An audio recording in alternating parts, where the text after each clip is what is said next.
we're lucky enough to have a dynamic tandem on stage here that are going to show us how we can blend the art of fitness and the art of golf coaching together a little bit better on site in a very practical way.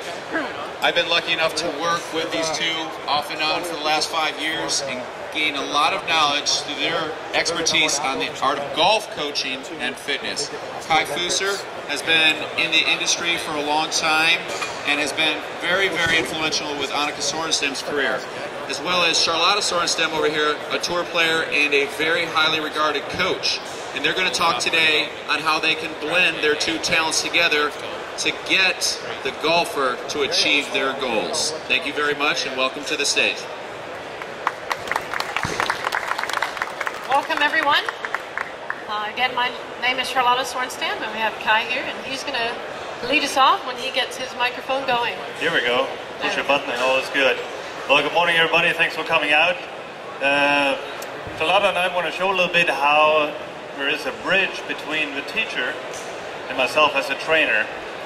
We have an Annika Academy just a few miles away from here, and we designed the academy about 6 years ago, where the driving range, putting green, is no more than 50 feet away from my gym.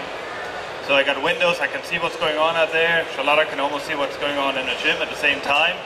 And what we have learned over those years is that what happens out on the range, the swing faults we have, the movement patterns we have, they carry over very well into a gym, the way you move in a gym, and the other way around. The way you move in a gym is usually the carryover to how you move out on the range.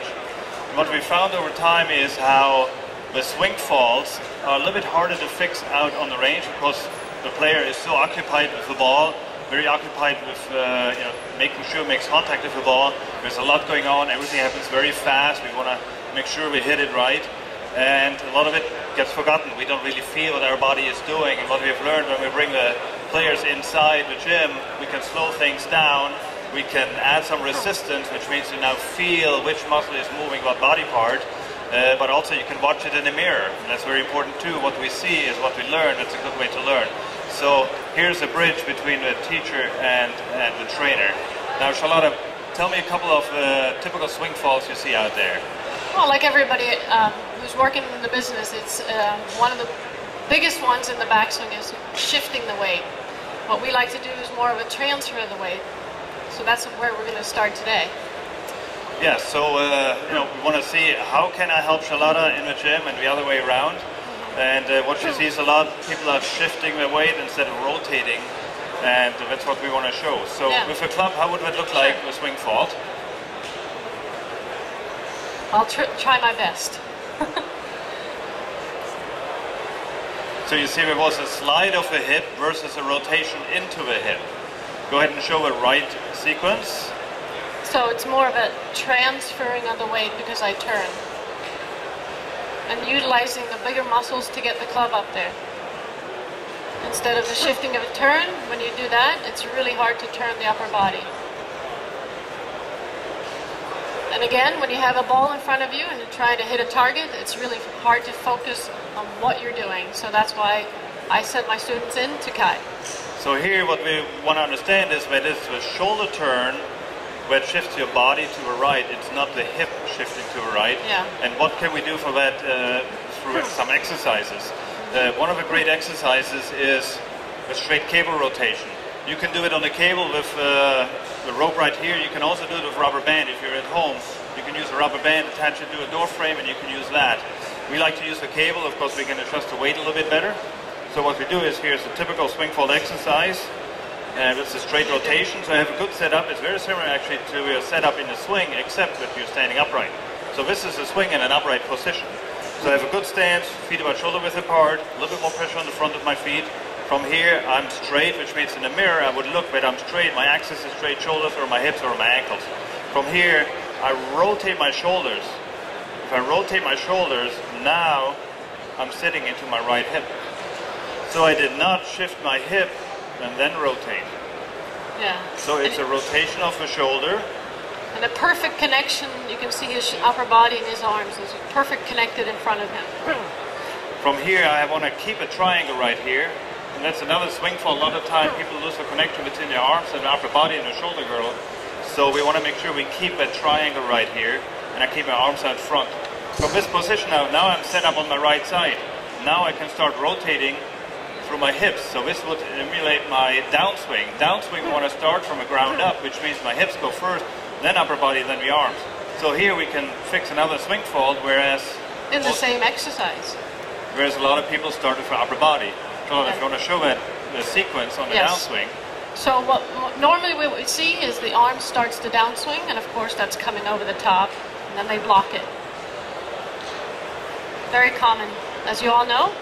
But again, starting ground up, starting with your hips, following by the upper body, and again, I'm keeping that triangle in front and releasing of the club. And this exercise will show that as well, the connection between the upper body and the arms. So again, I start rotating with my shoulder. I'm on the right side. Now from here, I want to engage my abs and initiate my rotation with the hips. From this position, abs in, initiate with your hips, and rotate through. Now you see I'm a little bit on my left side now. When I came over to my left side, of course I rotated, not through sliding. And that's a big difference right there. Exactly. So it's a rotation that brings the body over to the left into a good finish. And a good finish, another swing fault, whereas a good finish, your shoulders should be over your hips, over your ankle. A lot of times people hang back, reverse C, we all know about that, or we come too far forward if we use the upper body too much, which means if you start with your upper body in a downswing, your upper body is loaded up so much that you come forward quite a bit, and you have to balance your finish at the same time then. So here again, I start from right here, shoulder turn, brings me over to my right side is loaded up, abs in, I initiate my hips, through, and I add a good finish to it. So my hips, chest, and my shoulders are facing the target, and my shoulders are on my hips or my ankles. So now I can check in the mirror, am I in a good finish position right here? Did I release my right foot? Are my hips completely turned 90 degrees towards the target, as well as my shoulders? So with this simple exercise right here, you can address a lot of swing faults. Exactly, and then this is not just for the elite players. I think a lot of people don't understand that this simple exercise can help you as an average golfer out there as well, for any level. And again, you can do it at home if you have a mirror, attach a rubber band to your door frame or so, and you can do it at home as well. Now progressions to that, once you learn that, what I would do is, once you know that your positioning is right and that your movement is right, I would add some weight. When you add some weight, there's a tendency to overcome that heavier load by, again, maybe throwing your hips into it or throwing your upper body into it. That's one way to overcome a load, but it puts you in a really bad position for a good finish, and you come over the top or you're blocking at the same time. That's the same thing. A lot of players, they see that bunker and they have to make it over that bunker, or you want to clear that little pond, whatever it is. Now we think, okay, now we got to really hit it hard, and that's when we lose our swing, basically, and we start doing movements that we shouldn't be doing, like sliding the hips, bumping too much, coming over the top, really using our body too much. Another progression then after that would be where you add some speed or some rhythm. Because again, when we want to speed things up in order to produce more power, speed is a big component of power. Now things get a little bit more dramatic. Now we start losing our position again, our form again. Yeah. So if we add some speed and rhythm to this, it makes things a little bit harder. So I start from here and I go through, good finish, load up, go through, and it should be with a good rhythm. And again, I'm not initiating here and I'm not initiating with my upper body. It's my hips that initiate the forward turn, shoulders back, and I can go through right here. Again, do it in front of the mirror so you see where your body is at, because you may not realize that you're leaning, you may not realize that you're shifting your hips, because you may have done it for so long. Exactly, yeah. No, it's such a great exercise for anyone who wants to build strength, build and build speed. And of course you can see what he is doing there with his spine really straight, so he's really protecting his spine and all the joints. He's not overworking any other muscles.